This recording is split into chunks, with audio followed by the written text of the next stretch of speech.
go. Look at these sentences over here. If you're a man, does this sound like any woman you know? Any of these sentences? If you're a woman, do you identify with any of these sentences? Do you think any of them are true? We truly live in the upside down. These are actually all the things that have been invented by women over time. Every single modern convenience that we enjoy, from the fridge to the space station power system, was invented by a woman.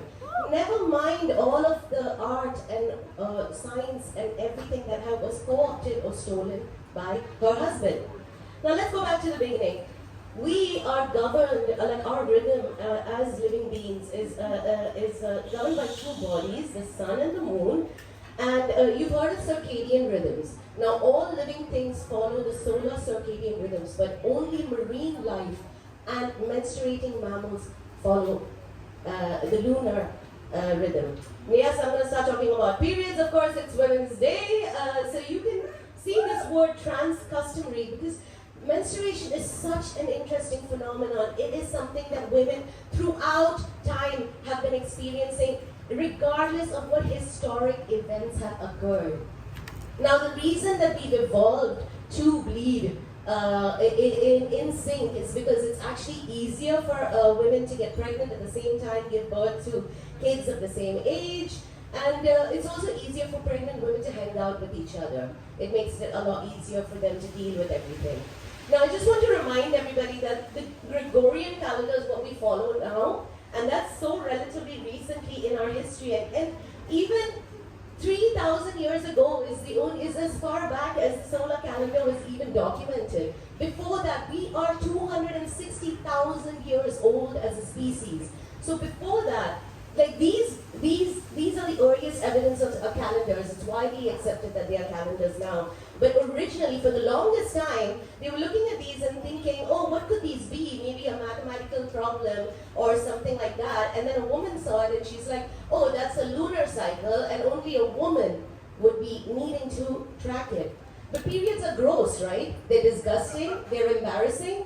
Only in the patriarchy, not according to indigenous cultures. In indigenous cultures, it was considered that during her bleeding time, a woman was connected to the spiritual realm. She could dream and vision. So this handed down shame of segregation, like a lot of cultures have this segregation shame, but it's actually that women were keeping men out so that they could have their privacy to, do the magic, to go inward and to like meditate and to make magic for the whole village. Now we're going to look a little bit in detail. Look at all of these phases of the period. Now listen, ladies, I know you think you have your period only 3 to 5, 7 days in a month, but actually you are always on your period, and you are only bleeding for a few days of the month. So I really encourage you to change the way that you look at your cycle, because it can really help you. By the way, I'm here. Look at me, communicating, collaborating, attracting, being out here. I love the thought that matriarchy really worked, that the women decided what would be done in the village at the time, of the month. And it was all just in sync. Now, what were the men doing when they were outside those first few days? They couldn't bleed naturally, so they began to fight with each other. It's evolved to something very ugly, but actually it was considered healthy and divine to be able to bleed. And so men started to fight in order to be able to do that. But it got perverted over time. Man created God because he couldn't create life. Like colonialism, Christianity has really, really taken history way off of the line that it should be on. And it's just 10,000 years of this kind of influence in our time, and it's already gone so bad. Look at this. This slide is so overwhelming. If you don't recognize these women, I don't know if I feel sorry for you or if I envy you, because their stories haunt me every day. And yet, in spite of all of these atrocities, in spite of everything, women, we still rise. Because of the trans-customary nature of our menstruation, we have been excelling all the time. In politics, we have amazing redemption arcs. We have people showing up as mothers, bleeding. We have women, old women, young girls, just like showing up, negotiating for people, and the men. Not in relation to women, but in relation to each other. What is considered strong is actually subjugation. What is considered belonging is rituals of humiliation and embarrassment and blackmail. And it's just so unfortunate because they've always been painting us as the victims, but men are the primary victims of the patriarchy. The only reason, the only way that the rich could support their endless slave trade, the endless squeezing, was to make you think that you couldn't love all colors and you can't love flowers and you got to stay away from love and harmony and everything beautiful because only if you're away from women. And for what? You know Shiva Lingam.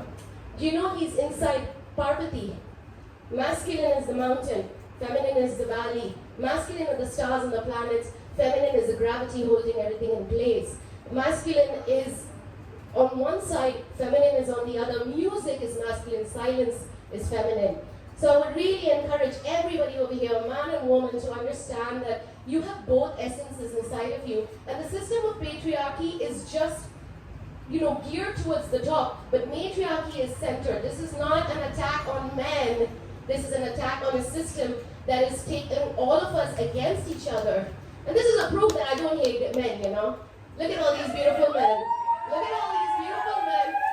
All the women in here know exactly what I'm talking about. When we just looked at, I put this slide in just so that I'd be really happy at the end of it. So I just want to say we're not calling you out. We're calling on you to recognize. Thank you very much.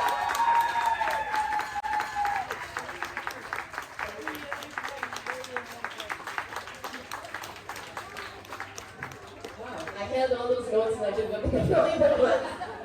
I knew that. Okay. You take a deep breath. There, yeah. Well, we don't need to I'm hoping that you're actually all talking and having questions and having things you would like to address. So please, we open up the floor. Please ask questions. Now, Christabella, you're speaking faster than I do, so before you answer, repeat the question. I will do that. No questions? Questions? It was a perfect talk. No, it's okay. Anybody? Or things you're still pondering on? Oh, Things you that have were some question unclear. right there?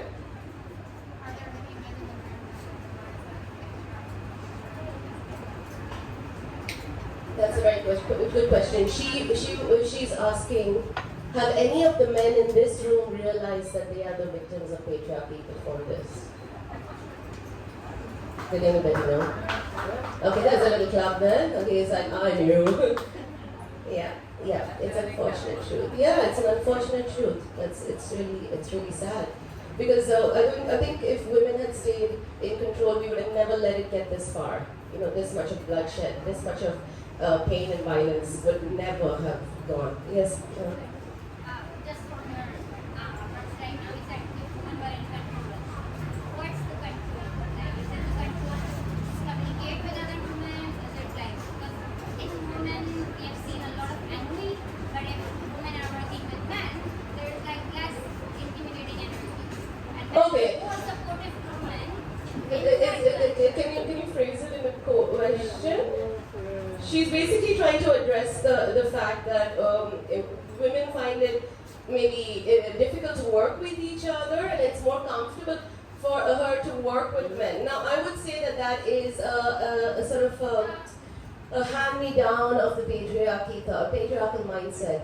Because from the first slide, there was one of the squares that said women don't help each other or they don't support each other. And I absolutely don't believe that to be true because I know how much of support that I get and I give on a daily basis. And if you feel that you're not there, maybe just try to be better at it. It takes active work. Yeah. But like from throughout few generations since the feminism has been activated, a lot of women have used it or actually abused it. And Okay, pick Misha. I mean, okay. She's trying to bring up the topic of hashtag not all women are good. Yeah, like just not all men are bad, not all women are good. In fact, I support women's rights and wrongs, and I really don't mind that women are allowed to have negative aspects in their in their personalities. Thank you. I want more female serial killers. Let's go. Let's go. I think Really the last one then. Other people hopefully also have questions. Because my question was not about like women bringing each other down. Like we are synchronizing by the universe, but we are not bringing it out in our physical. Okay, I actually do have an answer for this because all of the stuff that where all of this magic was happening. This is a time way before all of this has happened. Right now, we're not all in sync with the new moon. We're not even all in sync with each other. But there's a lot of environmental factors like artificial light, there's toxins in the air, there's pollution, there's also a lot of hormones that are put into products that alter your chemistry. So we are very far away from the ideal, that's for sure. But that's because we are operating in a patriarchal mindset still, and I think that things could change. I mean, I really don't know if how or if it's going to happen, but definitely the evidence is something. That's something I would like to actually follow up on because we might. Sorry? Sorry. You had a slide where you said that men are the primary victims of patriarchy, but women are victims as well. Basically, there are no winners in patriarchy. Yes, that's right. So the question is, what do you think is our way out of this mess? What would be a solution so that not just like pointing at men or calling for men, but also the women? How do we find our way out? I think I can address this by pointing out that I used to be really misogynistic, in my own self, just from having learned the wrong way to be. And I read, I listened, I actively changed my mindset and my behavior. And I would encourage everybody to sort of do the same thing. If you're a man and you think that this is not important or it doesn't apply to you, I would ask you to consider that maybe you are benefiting from the status quo remaining the same. And you need to maybe, think about them. Yeah, that's right, guards. yeah, thank you. Anybody else? Thank you. This Yes, resonated apparently. Question over there. Sorry. So in terms of like ancient civilizations, in many ways seem to revere women as like breakers of light during a period is spiritual time. And then we like swung so far in the opposite direction. And like what would you say is the turning point or the catalyst for when we stop being breakers of new light and start Yeah. becoming Let us repeat the I'll question. repeat the question. She said, when does, in the timeline of history, if all of this was going on, at what point did it really start to turn and change into this horrific situation that we've landed ourselves in these days? Okay, so from all the research that I've done, I could see that around Julius Caesar was the first one to implement the solar calendar widespread. Now he did it a lot because he had this vast empire and it was his way of sort of exerting control and showing that he was in power. Like he forced a lot of area to shift over to a calendar at that time. Now, so that was the first main change. But he got that information from Cleopatra, who he was seeing, right? So he went to Egypt, and Egyptians had already found out 2,000 years ago, before that, that there is a yearly calendar that's happening because the flooding of the Nile would coincide with the rising of Sirius in the sky. So they noticed that these two events would coincide, and they realized that that was 1 year. So that's where it started. But I would say that it's really with a colonization. It's obviously colonization. It's definitely expanded. The world and everything's mixed eventually. Now we're here, we cannot change the past. But I would say definitely was Christianity, because Christianity is the only religion that follows a purely solar calendar. It's the only anomaly.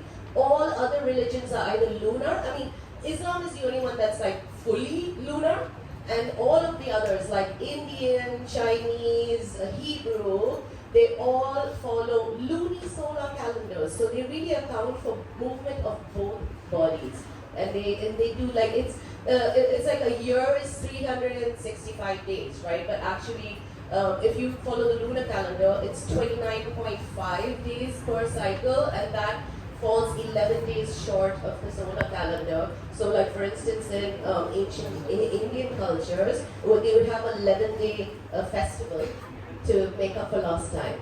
You know, they call it like a sort of like month, you know.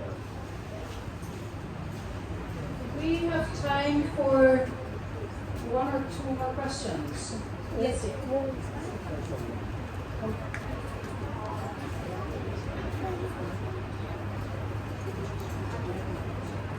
What is the role of empathy in recognizing all forms of subjugation, matriarchy, patriarchy, whatever system? How does empathy? I love that question because she's just basically saying, can you tell men they need to be more empathetic, please?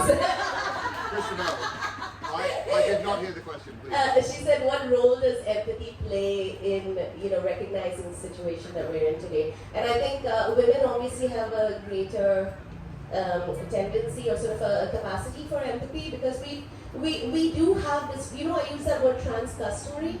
It means that our blood has been connecting us throughout time. Like women are just connected to each other, whether we like it or not, we are. And even if you go and see like how you're going to trace, what's the word I'm looking for, when you go through your ancestry, your lineage. If you want to trace your lineage, you get an accurate reading if you follow the mother line, not the father.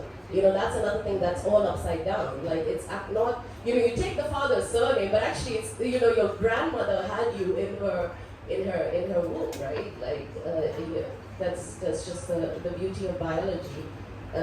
So I think we just naturally were brought up with empathy. I think I saw this really interesting thing which said that men are not taught how to be men when they're growing up. They're just taught how not to be girls.